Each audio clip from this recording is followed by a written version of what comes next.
ఒక ఊరిలో మల్లికార్జున్ అనే ఒక అబ్బాయి ఉండేవాడు. వాడు చాలా అల్లరి పిల్లవాడు. ఎప్పుడూ ఇతరులను ఇబ్బంది పెట్టడంలోనే వాడికానందముండేది. ఒక ముసలమ్మ నీళ్లకుండను కాలితో తన్ని నీళ్లన్నీ పారబోసి పరిగెడుతూ నవ్వుతున్నాడు. ఆ ముసలమ్మ కోపంతో నిరాశతో వాడివైపు చూస్తోంది. బడిలో స్నేహితుల పుస్తకాలు చించివేయడం, పెద్దవాళ్లు నడుస్తుంటే అడ్డుగా పరుగెత్తడం, వీధిలో ఆడుకునే పిల్లల బొమ్మలు పగలగొట్టడం, ఇలా అందర్నీ ఇబ్బంది పెట్టే పనులు చేసేవాడు. జంతువులు, పక్షులను కూడా చాలా ఇబ్బంది పెట్టేవాడు. వాడికి చూస్తే అవన్నీ భయపడి దూరంగా పారిపోయేవి. ఒకరోజు ఊరిలో ఒక పెద్ద జాతర జరుగుతుంది. మల్లికార్జున్ జాతరలో ఒక పెద్ద పులి బొమ్మను చూస్తాడు. వాడా బొమ్మను తీసుకుని పరిగెడతాడు. జాతరలో ఉన్నవాళ్లంతా వాణ్ణి చూసి పులి అనుకొని భయపడి పారిపోతారు. జాతర నిర్వాహకులు మల్లికార్జున్ని పట్టుకుని పులిబొమ్మను వాడినుండి తీసుకుంటారు. వాళ్లు వాడి తల్లిదండ్రులను పిలిచి వాడి అల్లరి గురించి వాళ్లకి చెప్తారు. వాళ్ల తల్లిదండ్రులు చాలా సిగ్గుపడతారు.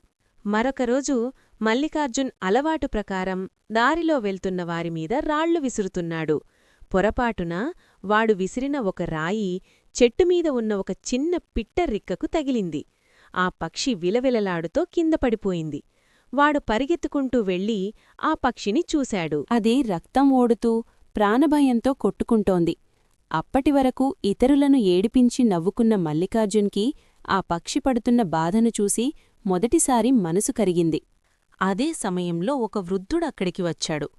ఆయన పక్షిని చేతుల్లోకి తీసుకుని మల్లికార్జున్తో, చూడు బాబూ, నీ సరదా కోసం ఈ పక్షి జీవితాంతం ఎగరకుండా చేశావు.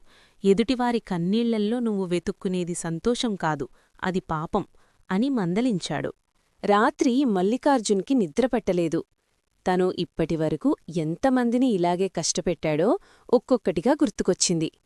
తాను నీళ్లు వంపేసినప్పుడు ఆ ముసలమ్మ ఎంత కష్టపడిందో, తాను పుస్తకాలు చించినప్పుడు తన స్నేహితుడు ఎంత ఏడ్చాడో, తాను ఆట పట్టించినప్పుడు పెద్దవారు ఎంత ఇబ్బంది పడ్డారో అన్నీ గుర్తొచ్చి వాడు పశ్చాత్తాపంతో ఏడ్చాడు. మరుసటి రోజు ఉదయం మల్లికార్జున్ ఒక్కొక్కరిగా పెద్దలను కలవడం మరియు క్షమాపణ చెప్పడం చేశాడు. గ్రామస్తులందరూ ఆశ్చర్యపోయారు. వాళ్లందరూ వాడి మార్పుని చూసి చాలా ఆనందించారు. అప్పటినుంచి మళ్ళీ పిల్లలను, పక్షులు, జంతువులను ప్రేమగా చూసుకుంటున్నాడు. అప్పుడు తిట్టుకున్న ఊరువారే ఇప్పుడు మల్లికార్జున్ మారిపోవడం చూసి మెచ్చుకున్నారు. వాడందరికీ ప్రియమైన మల్లి అయిపోయాడు.